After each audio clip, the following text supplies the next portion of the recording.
Elles débuteront le 25 octobre dans les communes de tout le Mali et se concluront le 21 novembre à Bamako. Il s'agit des assises nationales de la refondation voulues par le Premier ministre de transition, Choguel Maïga, étant décrié par la classe politique. Après des mois d'attente, le gouvernement a enfin fixé les dates de ces consultations censées préparer les grandes réformes politiques et institutionnelles à venir. 3 échelles territoriales, 3 séquences temporelles. Les assises nationales de la refondation commenceront dans les communes et dans les cercles, du 25 au 31 octobre.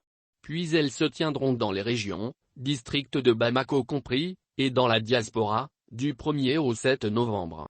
Après un travail de synthèse, la phase finale des assises nationales se tiendra à Bamako du 15 au 21 novembre pour l'adoption des résolutions finales exécutoires.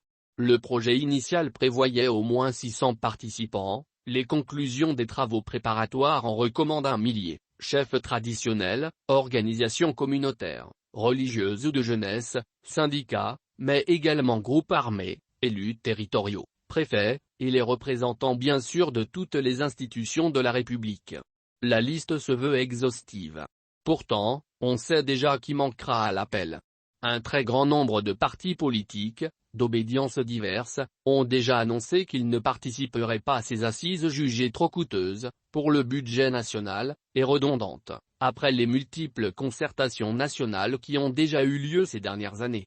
Surtout, les partisans du boycott estiment que ces assises n'ont pas pour réel but de préparer les réformes dont le pays a besoin mais d'acter une éventuelle prolongation de la période de transition.